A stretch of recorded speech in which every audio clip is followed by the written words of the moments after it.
Most of the things that I'm doing, I think, are revolutionary. The real people, the real followers, they know who I am and they know what I'm about. I understand we all care about what other people think about us. And so if you're walking around with these insecurities, it's understandable. But man, that sounds really paralyzing. I do believe I'm one of the first influencers, and I do believe I had a big impact on the industry and showed a lot of people how to power lift, how to strength train. Do your best to just be on your own path, your own way. When you first get acquainted with something, you're going to suck at it. You're not going to enjoy it. But what happens when you gain that skill? All right, everybody. Happy motherfucking birthday to me. I'm 49 years old, December 10th. And I just figured I'd let her rip on this video here today. Just kind of letting people know, like, I am who I am. Obviously, I care what people think of me. Like, who doesn't? What kind of maniac doesn't care what people think about them? But I also have never been afraid or scared to do things that maybe are unconventional, do things that maybe other people aren't doing, and to just try to figure out what being yourself even means in the first place. And so I'd like to start this out, and hopefully this doesn't get me canceled, or hopefully it does get me canceled, because I am the leader of the Race to Zero followers. So I'll start out by saying that I voted for Donald Trump more than once, and hopefully that will kick this thing off the right way, give you a little kick in the balls. But I think that even just on that topic, I think that things like that shouldn't put people so strongly on one side versus another. I mean, half the country votes on the president-ish, right? I know there's like more to it than just that, but right? So there's half the country likes a particular person and they become president, or more than half, sorry, and that person becomes president, and then it shifts back and forth. Recently, I was in a conversation with my son about a bunch of different like heavy topics. Things like abortion. I'll think of some of the other ones in a second. But the death penalty. And he's like, what are your thoughts on the death penalty? My wife is like more like, she'll just say stuff and she stays on the side, and she just, she's more like, she's quicker. For me, I like to think about stuff. I said, you know what? I'm actually happy that we live in a country where it can be different in different states. It can be voted on differently in different areas. And things like abortion, things like the death penalty, they flip-flop back and forth, and people are always trying to figure out whether we should have these things or whether we shouldn't have these things. But again, even if someone is for abortion, against abortion, even if someone is for the death penalty, against the death penalty, I think that we would be better off in our society in general. And I'm going to get to fitness in a minute. A lot of this does have to do with fitness, but these other topics that I see like day to day, people getting charged up about. And then I'm just going to kind of relate this to how I see you guys sometimes getting charged up about me picking a side when it comes to me talking about functional patterns. Like, I barely talk about functional patterns without people getting mad, or about people saying like Naudi Aguilar is an asshole, which is, to me, it's like not necessarily relevant. What I'm trying to find and discover is like what's valuable, what's going to be able to move the needle forward for me, and what are things that I can share with other people that will move the needle forward for them. These other practices that I've gotten involved with, like GOTA. You do something like GOTA, and then people are like, "Oh, you don't think functional patterns works?" I was like, "Well, I never said that. I've just like utilizing different strategies. I like trying different things." "Oh, how come you abandoned powerlifting? How come you turned your back on powerlifting?" I love powerlifting. I'll do powerlifting-like movements for the rest of my life.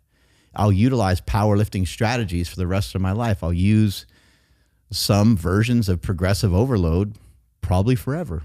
Whenever I find a new exercise that I like, I'll probably try to figure out how to load that exercise, and I'll try to figure out how to load it progressively over time in a safe fashion that goes towards my goals. So I think that sometimes I maybe get misunderstood. Sometimes it's my own fault. I can see that. I don't have a blind spot there. I know that, because sometimes I will completely like troll you guys, and you guys troll me back, which I appreciate. Somebody recently called me Liver King with a twist, and I DM'd the person, and I said that was really good. So when someone gets me with one that I think is kind of funny and kind of good, because I think Liver King and I think are way different. Another topic probably for another day, but I just thought that was kind of funny. Yeah, and so the idea here for today is just to kind of like let it roll and to give you guys some of my information on some of the things I've discovered over the last couple of years and how I believe that almost everybody is going to gravitate towards these things. And none of these things are things that I invented or created. These are things I stumbled upon over a period of time. And I think that everyone will stumble upon some versions of these things. A lot of people that listen to this, a lot of people that are into fitness, a lot of people that lift, they'll probably go along doing their lifting until it just no longer works for them. And then they're going to switch to a different program. They may not switch to something I'm doing specifically now, but I do think over time, most people will. Because trying to manage athleticism, I think, is a way to manage aging. Trying to manage hand-eye coordination in catching a football or in hitting a speed bag or in jumping rope. I think that a lot of these things are controllable, that you can train. And Seema has been talking a bunch about juggling lately. Well, how annoying is it to try to juggle? It's really annoying. But how amazing is it to have the skill of juggling? It's kind of awesome. I was just talking to my wife about this the other day, to develop the skill to be able to like power lift, to be able to handle good enough amount of weight to where you feel good and don't feel like you're going to hurt yourself. And, or my wife is a swimmer. How good does it feel to develop a skill set with swimming to where, you're at a lake somewhere with some friends and you just want to dive in and not only just, swim, but you want to see if you could swim to the buoy down there and back to the dock or something. Like to me, that's kind of cool when you're able to build those kind of capacities. But I think that for a lot of people, they see what I do now and they're like, oh, he's rich and he's bored and he's like just trying to make shit up. He's just trying to make another sale. I am always trying to sell you guys on things. That's not anything I ever try to hide. I am trying to sell you guys on concepts, ideas, and a lot of times it's a product. And sometimes it's just because I think a product is really useful. I think a product is really helpful. Most of the things that you're going to see on Instagram and most of the things you're going to see from most people, there's usually some sort of sale involved. They're usually showing you, and it's not always an intentional sale. They might just be even showing you or sharing a strategy with you. But even then, there's usually like an upsell to that, So I think that it's not only me. I think most people are trying to figure out a way to like monetize stuff. But one thing you guys have to remember about me is I'm the first one to really do that. If you really just look back, I'm not saying I'm the first influencer ever, but I kind of am the first influencer ever. I recently put that on my Instagram. It's on my Instagram handle. I think I'm one of the first. I think I'm one of the first to monetize and to put together and package things together in a specific way to be able to sell products to people. And it none of it was deliberate. It all just sort of happened. I just was filming powerlifting because I felt that was something that I needed to show people. And I felt that people would be drawn to it, and I felt that people would enjoy it. And I was right. And then years later, I helped make powerlifting more popular, and a lot of other people started powerlifting. I left powerlifting a fairly long time ago, and I think some people forget that. Some of my biggest lifts they were done 12, 15, 16, 17 years ago. Anywhere between around 2008 and 2000 and maybe 14 was probably like my strongest and my biggest from what I recall. But yeah, 2014, guess what? That was a long time ago. That was 10 years ago. So I'm moving on to other things, not bigger and better things, just moving on to other things. And I think that we're going to see a lot of other people move into these areas as well. I was watching something recently where this guy was saying that he said, I don't work out and I don't think you should either. And he went on to explain basically how he kind of microdoses exercise into his day-to-day. And he views it as a practice. And that's what we're doing when we're in the gym. We're practicing. But I wrote about this in my book, Jacked and Tan, which I think came out in like 2018 or something like that. And I've had this idea in my head for a really long time since I was a wee lad, powerlifting. I've always known that there's a side of fitness that is a practice. And as I've gotten older, I recognize, the whole thing is a practice. I thought like practice was like take the bar and squat it for, sets of 10, take the bar, for sets of 10 on a bench press and a deadlift and learn how to execute them the right way. I felt like that was practice. But as I got into this more and more, I recognized the whole thing is a practice.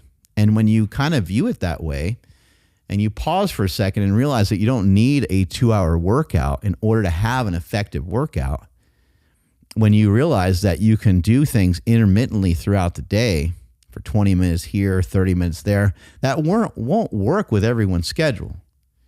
We have to realize the hippie guy that's by the tree probably doesn't really have a conventional job. So for those of you that do have a conventional job, you may have to do things a little bit differently. You might have to wake up at 5 in order to get to the gym at 6, in order to get the hell out of the gym at 7:15, 7:30, in order to be at work at 8:30 or 9 o'clock. And that you might need that routine in there. And without that routine, you might find that things fall apart for you.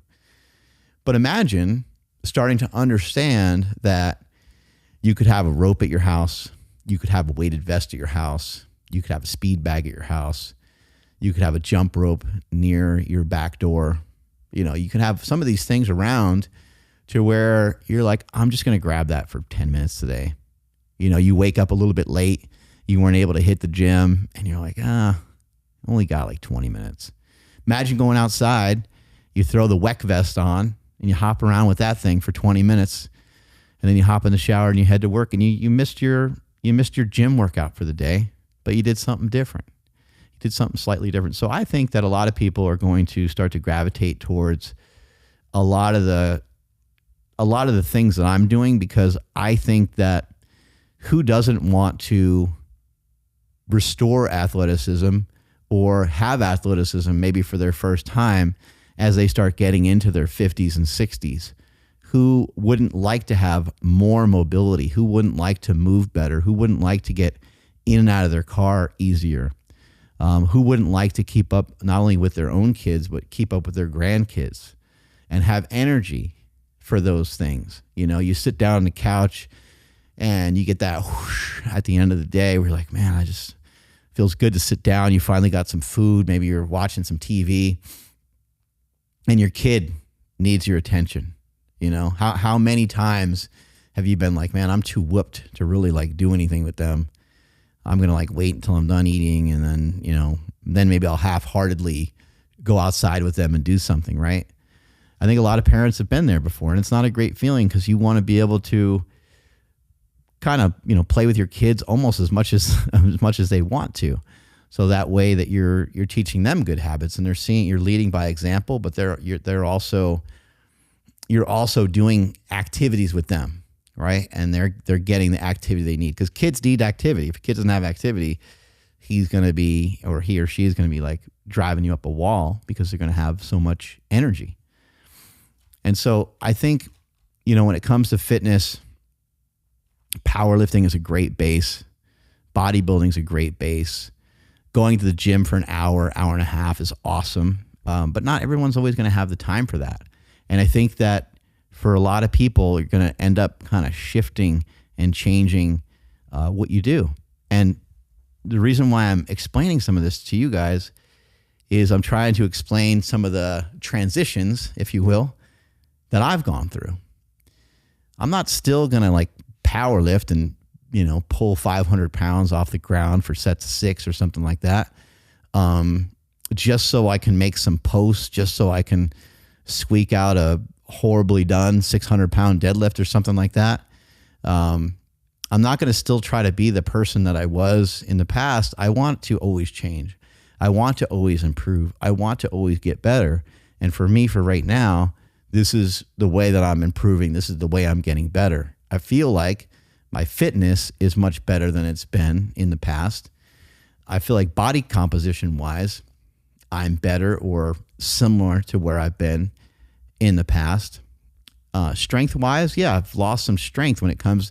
People ask like, oh, you know, how much strength did you lose like in the bench or in the squat or something? Well, it's like, shit, I don't know. I, benched 578 raw in a meet. And I think right now I can probably bench, I'd have to probably even work at it to be able to do 378. So, I might be able to do like 365 or something, or 350 right now, somewhere in that range. That might even be kind of hard.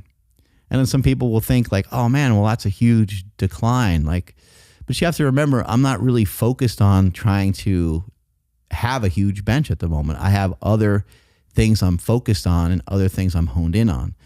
The bench is kind of like an accessory thing. The bench is kind of like something I'm doing in addition to doing other activities and other things. I've also lost a lot of weight. So it's kind of, 578 bench. I probably weighed on that day, I probably weighed like 290 when I did that bench. And now, I mean, the strength doesn't equate. I'd still have to be stronger in order to be on par with that strength, because that was pretty damn strong. Like I weighed in at 275 for that meet, I think. But yeah, your strength is going to go down, but my capacity is a lot higher. I'm squatting with, sandbags and doing, 20 reps a pop. Just the other day, I was doing minute intervals with like walking overhead presses and walking dumbbell curls, doing minute walking while pressing and while curling these movements. These are movements I've done for a long time. I used to do those years ago when I first started to lose weight at the old super training gym. I used to call it a gun walk, and I would do curls as I was like walking, and I'd do overhead presses and so I implemented some of those more recently to go along with some of my other goals, which is just to increase my cardiovascular health. But I think as you continue with your career, you're going to want to make some shifts and some changes. And so these changes that I make, I understand that people are sometimes going to leave. My Instagram, maybe like 2 years ago, was like completely on fire, and it was increasing a lot. But sometimes that my Instagram is increasing a lot, or sometimes the views and the likes and the comments and stuff, sometimes they're going good because I'm spoon feeding people stuff that they like. And I feel like I'm trying to spoon feed like an old fart some soup, and I'm trying to make sure it like gets in your mouth. And I got a little napkin there, like wipe it up. And I don't want to do that. I'm not anyone's cheerleader. I don't want to curate content that is like specifically necessarily for you. The content is actually for me. That's the way I authentically have made the best content, I think, is when the content is for my curiosity, when the content is obviously like you have an audience in mind. I would like for you to be able to find these things easily. I'd like you to be able to, but sometimes you can't, because I have more content on the internet than anybody in the history of the fitness industry. It's just not even close. There's just thousands of videos. If you go back to the several different YouTube channels that we have, and I've spent tremendous amount of money over the years on having a team, because it is stuff that I wanted documented for you guys. I wanted you guys to be able to see how I authentically was doing certain things, how I was doing a speed deadlift or a speed bench or a box squat or a floor press or whatever the exercise might be. I wanted you guys to authentically see that. And nowadays, I want you to authentically see some of the things I'm doing that maybe are different than what you've seen in the past. And if you feel like they're too different and you're like, I don't vibe with this guy anymore, I'm going to go somewhere else, then I think that's fine. Like I'm not sad about that. There's some people that go to my channel and like, look what happened to this guy. What's going on with him? Well, of course, I'm not going to walk around at 280 pounds being ready to bench press 500 pounds for 30, 40 years. It's just like, doesn't make any sense to me. I don't know why I would do that. my interests change, and your interest will change. You might be so fired up and so excited about one thing right now, but eventually it will change for you. And what hasn't changed for me is my obsession with fitness. I have been so excited and pumped about this stuff for so long. I remember, reading some of the stuff from Charles Poliquin years ago and being super excited to implement some of that. And then I got like way into Westside Barbell, and Westside Barbell like took over my life for like 20 years, maybe like 10, 15 years. And I was always thinking about a box squat. I was always thinking about a deadlift technique. I was always thinking about bands. I was always thinking about chains. My mind was like really bent around that whole thing. And I just thought about it nonstop. And that's how I came up with the slingshot. The slingshot was born from a lot of those things. But now, I'll probably have different innovations. I'll have different ideas around some of the things that I'm working on now. And the main thing that I'm working on now is just to have like really good conditioning. So I did a Norwegian style VO2 max workout the other day where you do 4 minutes hard, 3 minutes light, 4 minutes hard, back and forth until you've done 4 times 4x4 basically. And it was, to me, it felt like it was way harder than it should have been. I feel like I should be a little bit more advanced when it comes to my cardiovascular training. But in addition to that, I've been doing some nasal breathing stuff. And when I'm doing the nasal breathing stuff, I'm usually on a bike. I was on the assault bike the other day, and I was keeping the watts above 200. And I think I might have even kept them around 250. That shit was really, that was really, really hard. Between 200 and 250 the entire time for 20 minutes. Next time I'm going to try like 30 minutes. And I've done a couple workouts like that now. And some people might look at that and be like, oh, he's talking about cardio. He's talking about nasal breathing. And they might think some of it's stupid, but most of the things that I'm doing, I think are, not only do I not think they're stupid, I think they're revolutionary in a lot of ways. And again, they're not revolutionary because I came up with them. People have been talking about nasal breathing type stuff for a while now. I'm not the inventor or creator of any of that. I just am trying to draw attention to these things that I think have a lot of value. And I'm not saying that you do all your workouts nasal breathing, because the VO2 max workout I did, of course that wasn't nasal breathing. It's too hard. You got to breathe differently. But what I found was by doing those 2 workouts and by getting some consistency with those 2 as I toggle back and forth between the 2, the days where I'm breathing in and out of the nose on the bike are just going to get easier and easier. 1, because I'm getting an adaptation to the bike. 2, I'm getting an adaptation to nasal breathing. And then 3, I have that other day that's requiring me to breathe a lot harder, a lot heavier. There's some other things I've been doing recently, like walking around with a weighted vest. I got a weighted vest on right now. I went to a parade the other day, and I wore this weighted vest underneath my jacket. It weighs 6 pounds. It doesn't really weigh much.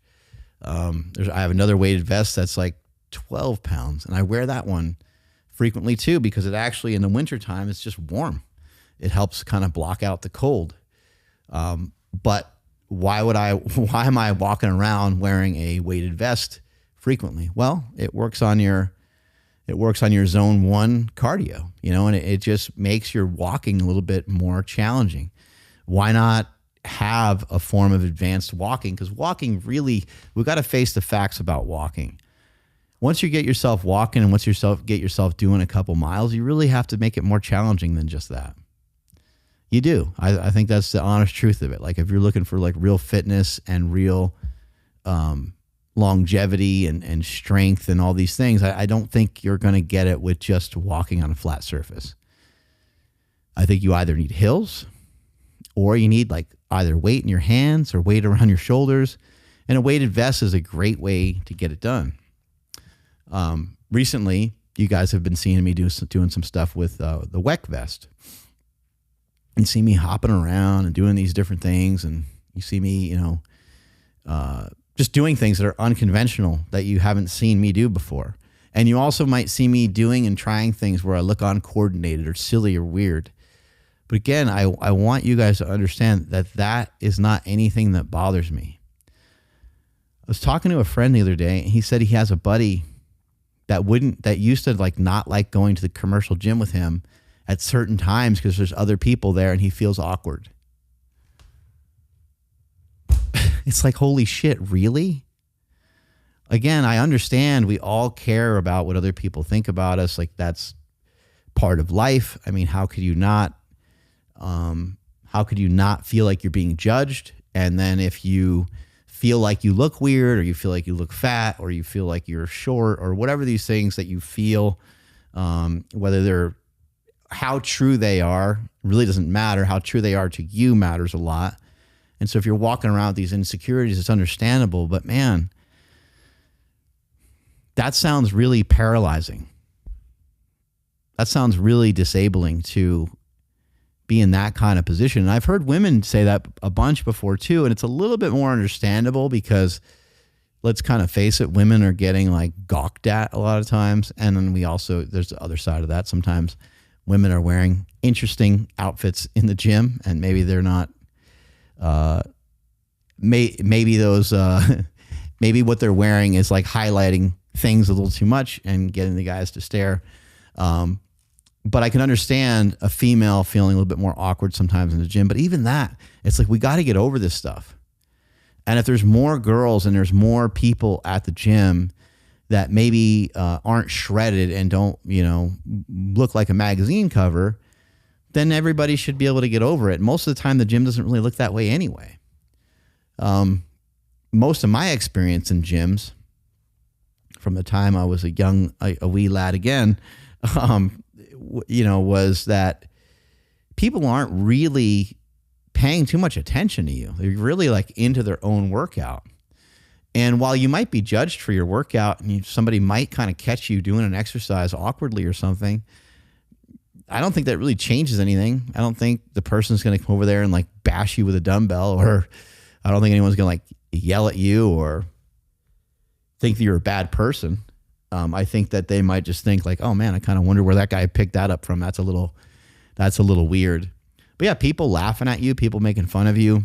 Maybe I grew up with two older brothers, so I just had so much of that I was always like, well, I'm going to get made fun of anyway, so I'm also just go do this thing. And so for me, it wasn't as hard to get used to it. And I'm now hearing the same thing about the rope flow. The WEC vest is too loud. Oh, it jiggles. It makes noise. It's loud.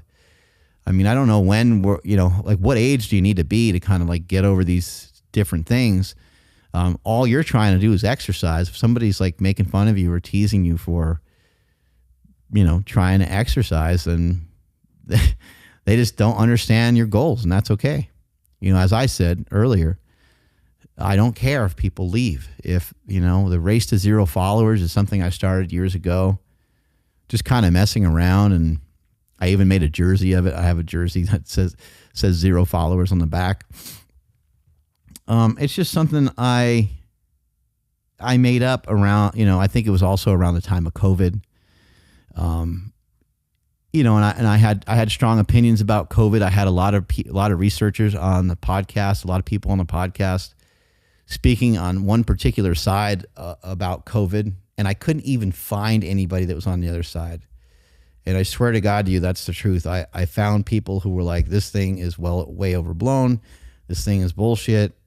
And I was trying to find opposition, and I could not even find opposition. This is really, really, really super duper pooper scooper early on. And that whole situation is still annoying to me, the way that the United States handled that, the way that we handled that, I thought sucked, because we just kind of followed what everybody else was doing, which is kind of rare. The United States doesn't usually do that. We usually kind of blaze our own trail. We a lot of times do things our own way. And in that case, we didn't.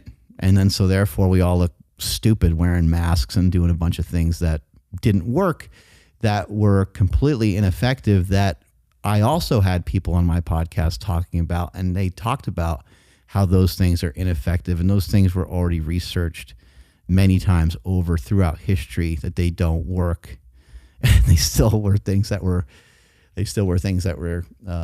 utilized. But a lot of the conclusions and a lot of the things that and I'm not even saying necessarily that those guys were 100% right, the people that I had on my show, or even my own thoughts, whether they were 100% right.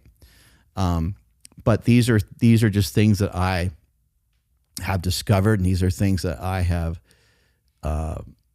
glanced over, reviewed. These are things that I am putting into my own brain, trying to make sense of them as I'm doing so. And the same thing is true of all these different movements and all these different things that I've been learning over the years.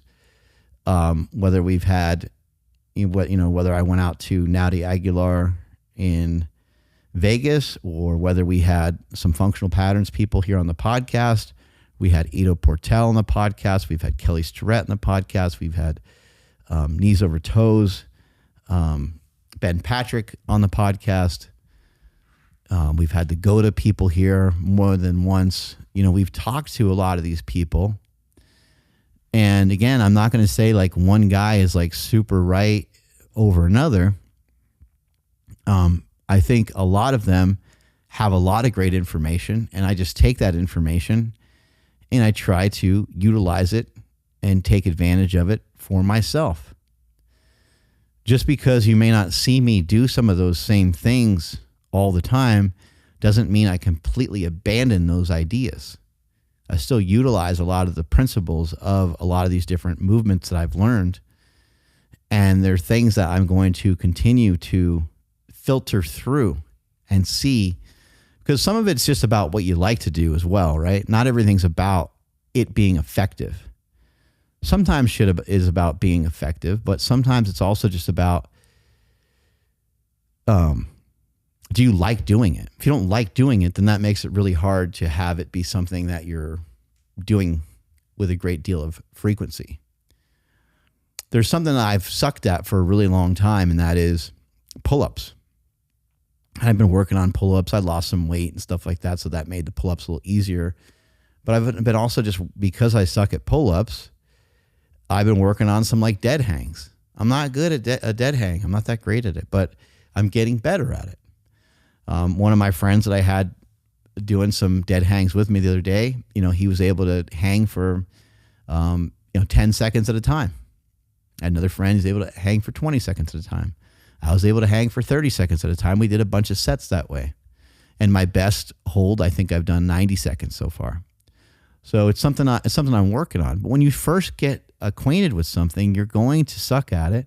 It's going to look awkward. It's going to be uncomfortable. You're not going to enjoy it. But what happens when you gain that skill? What happens when you gain that skill and you can hang on to a bar for 3 minutes straight? Well, if you can hang on to a bar for 3 minutes straight, you could, in between your exercises of bench press for the day, do some leg raises while you're holding the bar and you're doing some leg raises, or maybe you're doing like toes to bar exercise in between your bench presses for the day. And now you developed a whole new skill set. You're working on your bench, you're working on your core in between, but you're also working your grip. So as you start to gain some of these fitness movements, as you start to gain some of these skills, you get to add these into your day-to-day regimen to make everything a little easier or more simple to get to, or even just make the act of getting a workout in more simple. As the guy was pointing out, he doesn't really view his exercise as workouts. So again, learning how to use a mace. Okay, learn how to use a mace. Maybe it looks weird. Maybe you look funky. Maybe you've hit yourself with it a couple times and you're like, damn, this is the worst, right? Well, once you develop that skill, you can go outside at any time or whatever area you can find in your home or whatever to twirl these things around, as long as you're not going to knock over a lampshade. And that's another activity that you have. And you can do that in between jump and rope. And now you have a great workout for the day. What about, having some proficiency with push-ups? Maybe you suck at push-ups. Maybe you have to use a slingshot. Slingshot, don't forget, it's going to help you with push-ups, bench, dips, those kinds of things. You throw in some slingshot push-ups. Maybe in between the slingshot push-ups, you're jumping rope. And maybe in between that, you're twirling around a mace. And you do 5 rounds of that. And each round is 8 minutes or something like that. You just did a workout that took you like 45 minutes or so. Maybe with a warm-up, maybe it took you an hour. But you got through like a diverse amount of movement. It's like, that's kind of a sick workout if you really think about it. So like that's the stuff that I'm continuously working on. There's even just small stuff like lunges and stuff like that, step ups. I'm like, man, I'm not that good at those, but that's dumb. I'm thinking to myself, I'm like, that's kind of dumb. I've been training forever. I squatted 1,000 pounds and a lunge like isn't that easy for me to do. I'm like, that's kind of stupid. Like they're not hard for me to do. I can probably do a couple hundred lunges. I could probably lunge, the length of a football field and back probably, or something like that, and not completely die from it. But I still I'm not that great at them. I'm off balance, but why am I that way? It's because I don't do them that much. So recently, I've been working on them a little bit more, and now that I have that WEC vest, I'm going to try to incorporate doing some lunges, because I found that like with the WEC vest, if I stay in like a lunge position, I could do some like isos and I can do some various movements where I'm kind of holding like a low position, and I can really work my knees. And for me, it works my back knee a lot, because the back knee is way over the toe, and that positioning is a little uncomfortable. And you can even see, Ryan playing a clip of me doing some of these kind of alternating lunges back and forth, higher and lower. And, I get off balance a little bit here and there. So I'd like to be just more proficient with that. I'd like to be better at that. But in the meantime, I'm going to look like a fool doing it. I'm going to look a little stupid when I do some of these things. But over time, I'll get better at them. So for some of you out there that are, kind of worried about what people are saying, or worried about, what's somebody going to think if I, start twirling around this rope, or what's someone going to think if I'm wearing this vest that's making noise, just don't worry about it. Do your best to like not worry about it. Do your best to just be on your own path, your own way.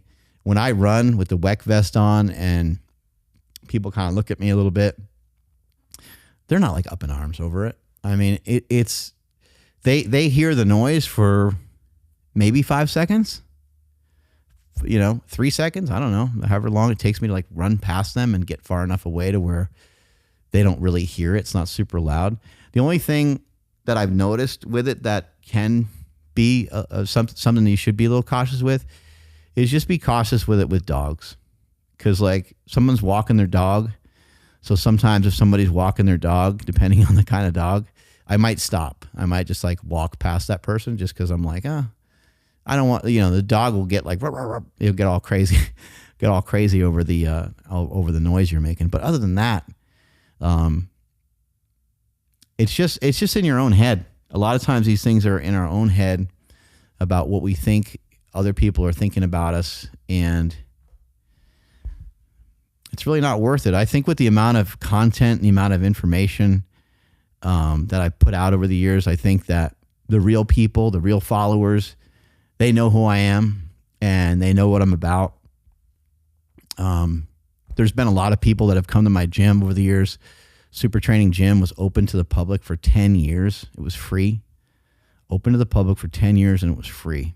And I spent so much time with a lot of people who came from all over the world to Super Training Gym. And those people know me better than, just the people that pop in and out of my Instagram. So you have to realize that like a lot of people, they don't know anything about you. These people that might say some of these negative things, or these people that might might think what you're doing is dumb. But like the way I look at it, when I think about some of the things in fitness, I just have recognized that some of the things don't really work as well as we kind of thought they would, or they don't. Sometimes some of these things, like just because you're lifting heavy, it doesn't take care of everything for you. Lifting heavy is great. It has a lot of utility. It's going to chew up a lot of glucose. It's going to help build muscle mass. It's going to help your central nervous system. It's going to help a lot of things, but it's not going to do everything for you. And so when other people have conjecture towards heavy lifting and heavy lifting making you stiff, again, I think a lot of people get mad. They get like angry. And I'm going to do another podcast talking about anger, because I just think that anger it can be a huge weakness for a lot of people, and I think especially a lot of men. And I don't think it's a great trait to have. A little anger can sometimes probably be a motivator. It could probably be something that leads you to maybe take action. But I think it also depends on where you aim that anger and what that anger kind of turns into within you as a person. But for me, I'm rarely angry. I'm pretty happy. I like sharing information. I like sharing stuff with people. And yes, it can be annoying when I make posts and take time to share stuff with people, because I could otherwise just be doing the stuff on my own. I like doing it. And I do so much of this stuff on my own. I mean, what you guys see, even though this stuff is filmed at an insane rate, you don't see like 80% of what I do. You don't see, like, there's so much other shit that I do. And even my own friends that work out with me and stuff, they don't see all the other stuff that I do, because I work out like multiple times a day. I'm doing stuff like my activity level's high. So not even my wife sees it. Like, I'm the only one that sees it all. Yesterday, I told you I did that VO2 max workout. I did that VO2 max workout in the morning, and then in the evening, I lifted with my friends, and we did some crazy hellacious circuits that were brutal. And so, like, I'm constantly moving. I'm constantly working on getting better. I just love this stuff. I love this shit so much. I love to train. I love the way it feels. I love being kind of backed into a corner, not really sure if I'm able to do another rep. Not really sure if I'm going to be able to take another breath. I don't really love that part of it. I don't love getting myself that breathing that hard to where you're like, oh shit, I may have overdone it. But I have gotten myself to that point before, and I do kind of like it. There is a side to me that kind of likes it, but it's a little on the riskier side. But for yourself, you're going to have to just find the things that you enjoy, find the things you're gravitating towards, and keep doing them, kind of regardless of what other people are thinking, regardless of what other people are saying about you or to you. What I've found is that by being open-minded and hearing someone say almost something the opposite of what I thought has really been really helpful to me. And I'll give you a prime example of it. I always felt that if I did full range of motion squats, which I pretty much have done full range of motion squats for most of my life until more recently, I don't really do, probably the last 5-6 years, I don't really squat nearly as low, except for occasionally with a lighter kettlebell or with my own body weight.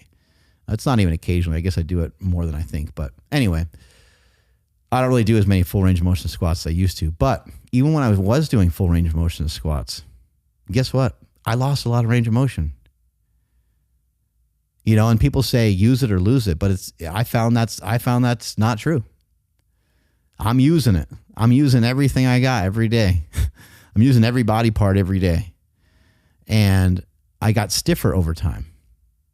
And for me, it was from the heavy lifting, as it was part of it. And I don't even know that for sure, because it could just be my body, it could just be my genetics. And I mentioned to you guys many times before, I'm not a mobile person anyway, and I never really was a mobile person. I also don't think, and I know that your mindset can kind of shift you a particular way, but I also don't think I'll ever be a mobile person. I can be more mobile than I am now, of course. Yeah, I could work on it, and I could be better, and I can get better, and I will get better, because it is something I am working on. But no matter how much focus on it, I mean, unless I changed everything, unless I started changing my testosterone shots for estrogen, like I'm not going to get that much more flexy and bendy. I think that's just kind of the truth of it. And I'm not willing to head in that direction to make something like that happen. But you have to understand, I spent all these years doing this heavy lifting a particular way. In the back of my mind, I knew that there was these other truths going on simultaneously while I was lifting these heavy weights. And even as much of a proponent of powerlifting as I am and as I was, I knew that by listening to some of the criticism from people like the people at GOTA and from the people at Functional Patterns, and even in communicating with Kelly Starrett, who didn't really have negative critiques of powerlifting, he was more like, well, if that's what you want to do, let me show you how to, get your RPMs way up, but not, blow everything out. And I appreciated that from Starrett because he's like, this is what you love to do, so I'm not going to interfere. I just want to help enhance. And he did. I went from a 943 squat to a 1,080 squat. I'll say that again. I went from a 943 squat to a 1,080 squat from a guy that teaches people how to stretch.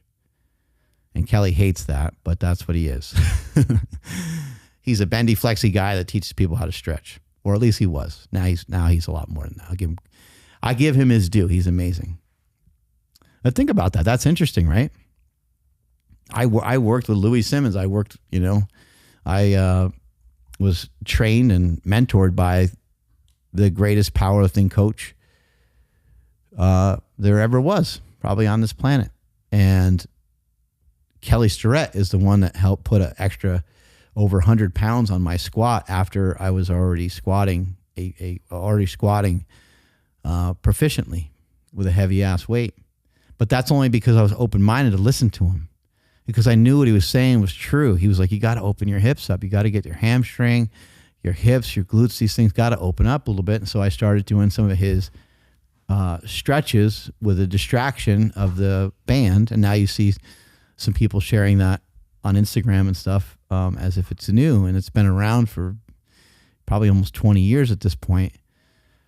But those movements, those were profound. And they helped me so much that I remember in one meet, I didn't really do any warm-ups. I did some of they're kind of like active stretches, I guess you'd say. I did some of the active stretches that Kelly showed me, which were a lot of hamstring, hip, dominant type stretches with a band against, on a rack.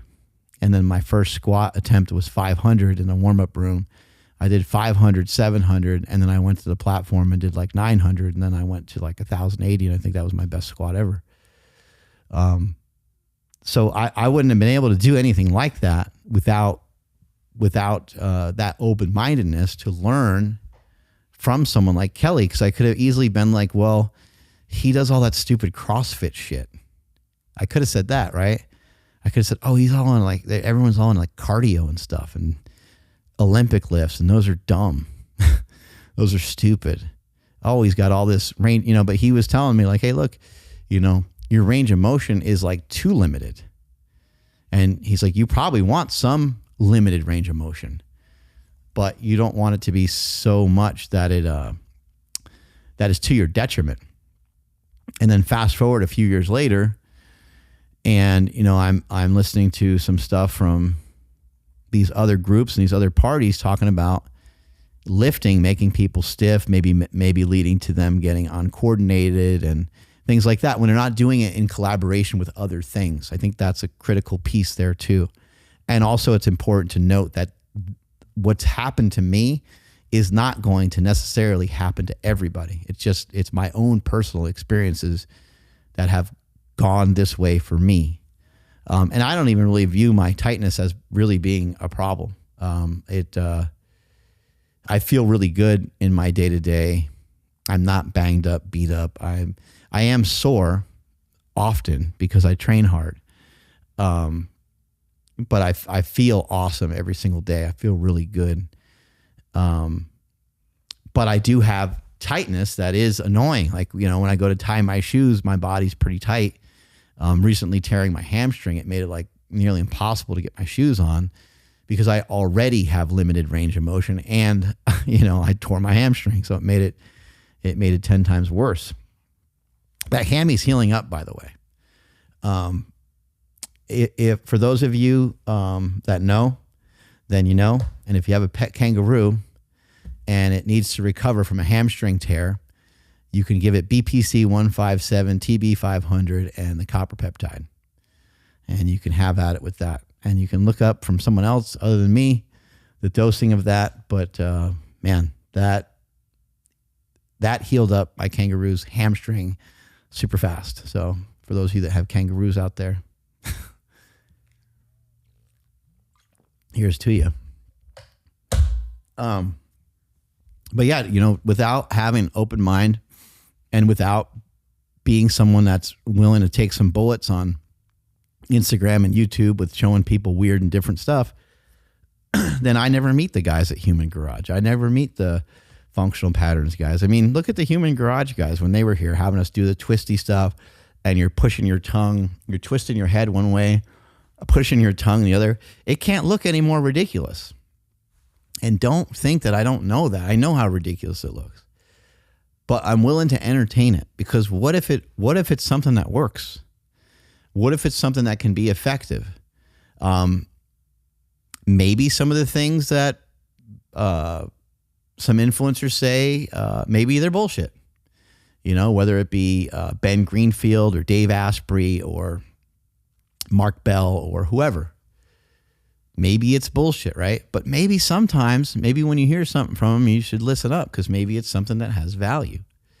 And maybe it's something that's going to help you out later on. Maybe it's something that's going to help you out. Like maybe you don't have a particular problem right now. But maybe your uncle does. And maybe some of the information might be useful. So it's good to keep an open mind. I think it's good to also have your bullshit meter on. I think it's good to also say, I don't know, man. With some of these things, let them be out for a while. Let them be around for a while. Am I going to be as excited about rope flow 5 years from now? Probably not.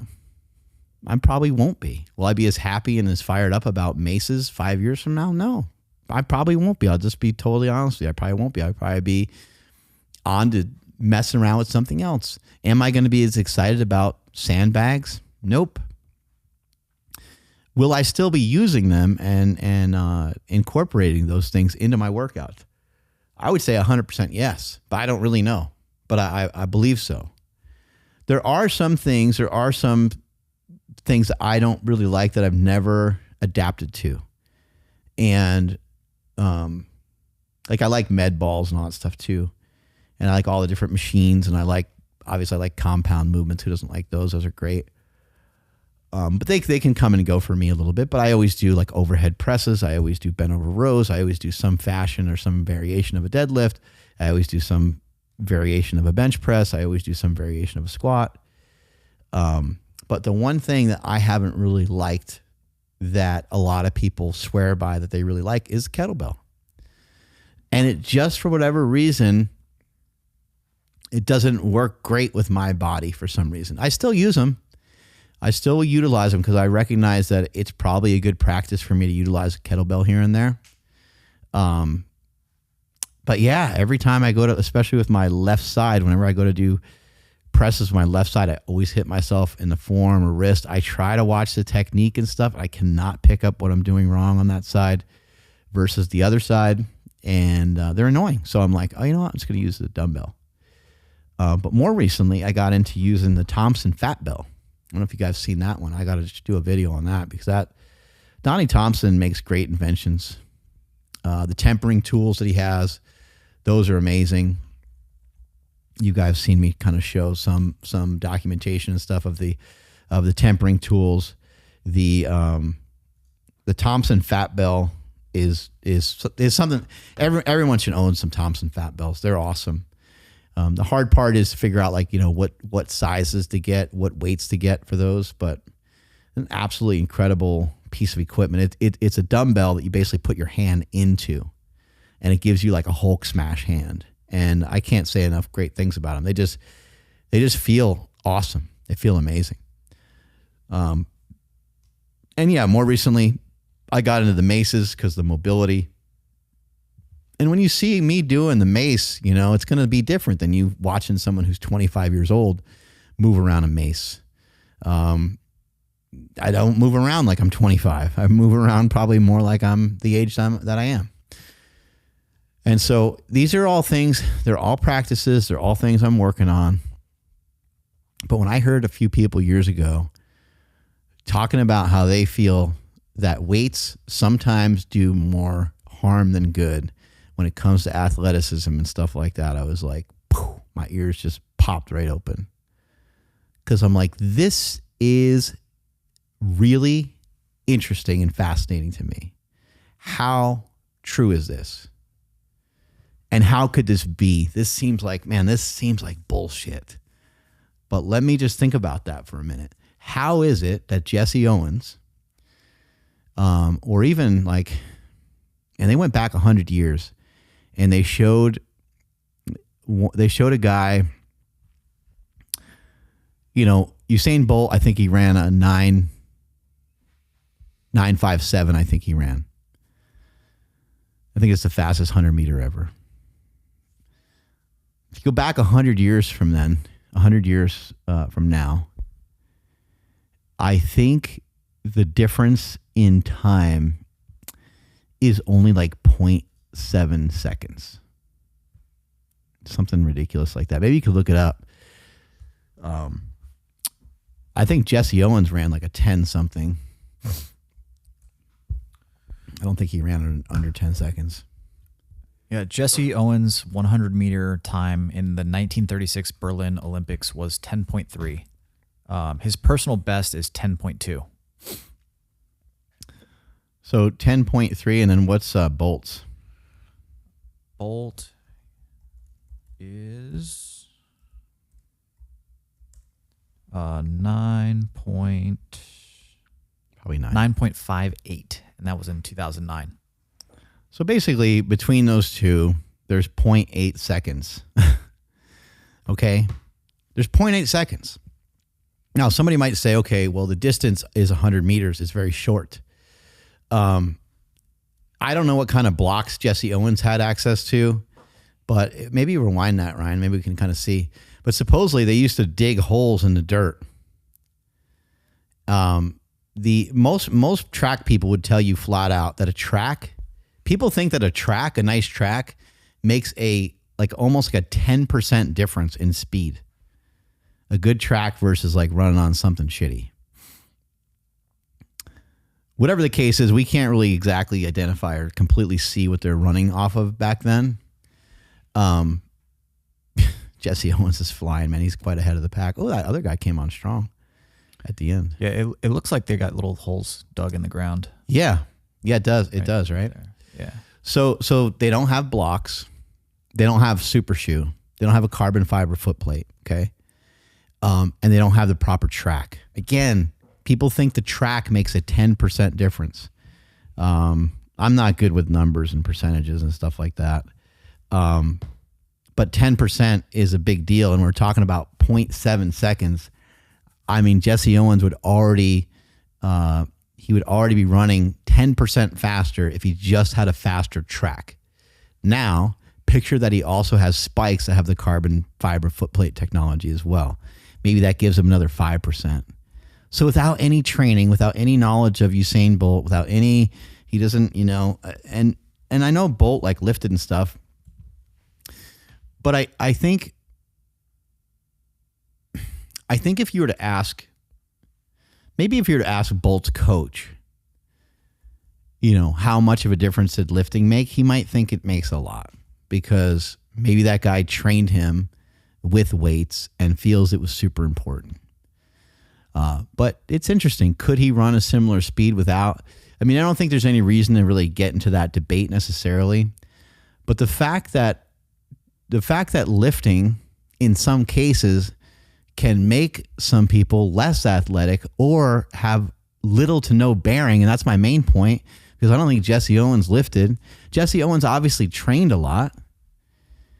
I'm not saying there's not a lot of training going on, But when the idea of can strength training be more harmful than we think, I think 100% the answer is 1,000% yes.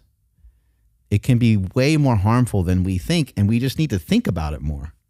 It doesn't mean that we can't do it. It just means that we need to think about it a little bit more. If you want to lose athleticism and you want to have a body that gets tighter and tighter over time, then you probably just never really address things like sprints, things like, jumping, things like, box jumps and depth jumps and rotational work. Probably just don't really ever work on any of that or think about it, because who cares, right? You just want to lift and be big, and you don't really care about the stiffness. Then I think that's fine. To each their own. You're allowed to enjoy that. You're allowed to like that, and you don't have to work on anything else. But I'm just thinking, most of my buddies who like to red line and kind of have music cranked up and they like to lift real heavy and or they like to bodybuild and they love kind of being in this like routine, I think as they get older, they're going to start to look for some other things to do. Not that they're going to leave lifting completely, but they're going to understand and come to the same conclusion I did, is that yes, this stuff can make you stiff. And yes, you should be thinking or considering maybe some other ways of doing things, maybe even just slightly changing the way that you exercise. So, what if instead of like deadlifting all the time, what if you now are doing like stiff leg deadlifts and you're doing them with a little bit lighter weight and you're doing them more for the practice of range of motion? You're doing them almost maybe more like a Jefferson curl or something like that. To me, that makes some sense. That sounds reasonable.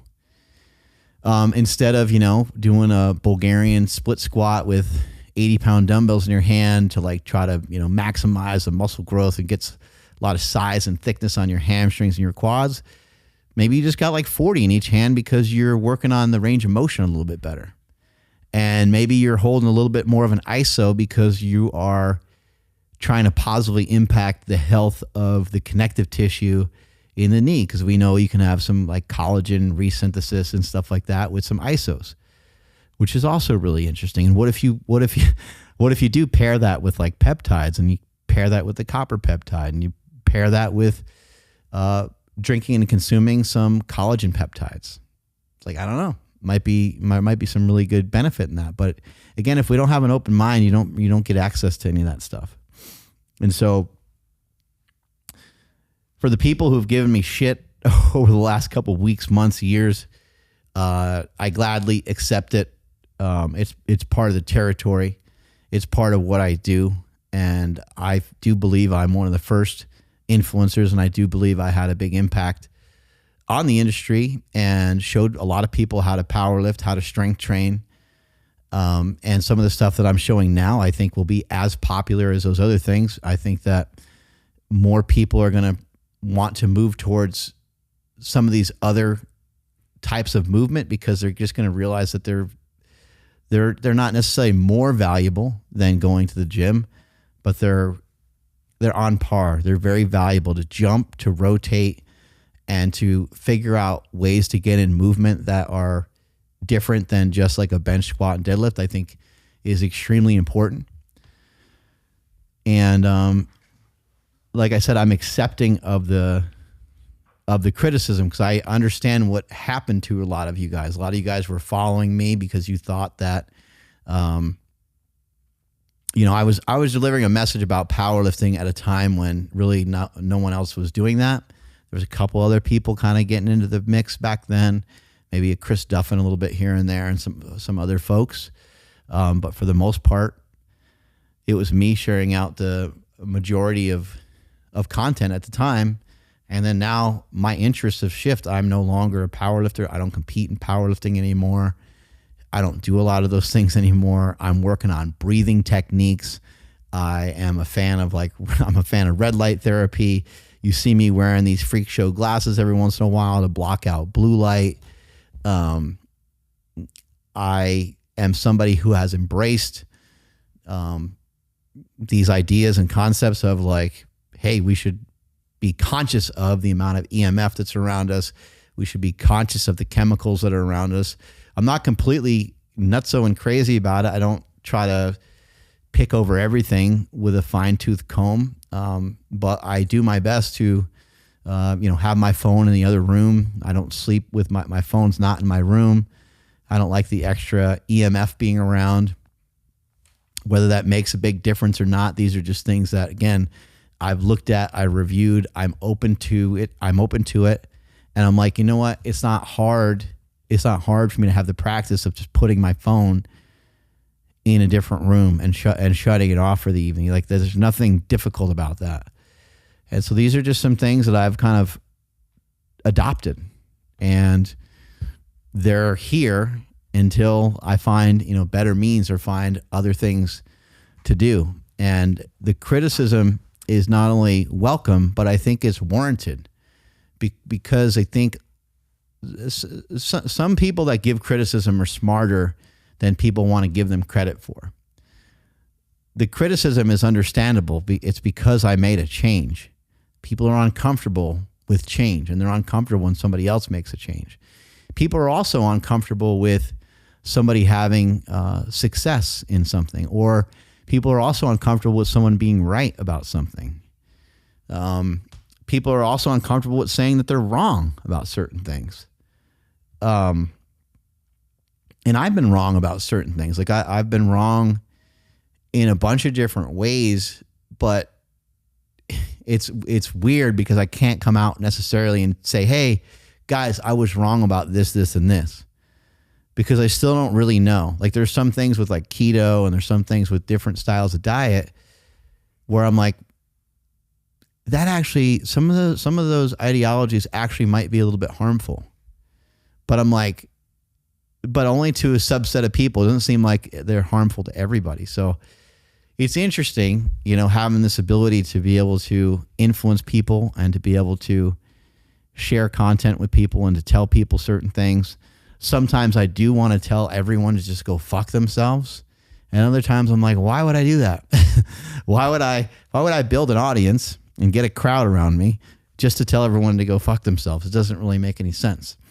But sometimes it's just out of frustration, because sometimes I think I'm being misunderstood. So hopefully you guys, through this podcast here today, hopefully you guys can see and better understand the reasons why I kind of have gone down the path that I've gone down.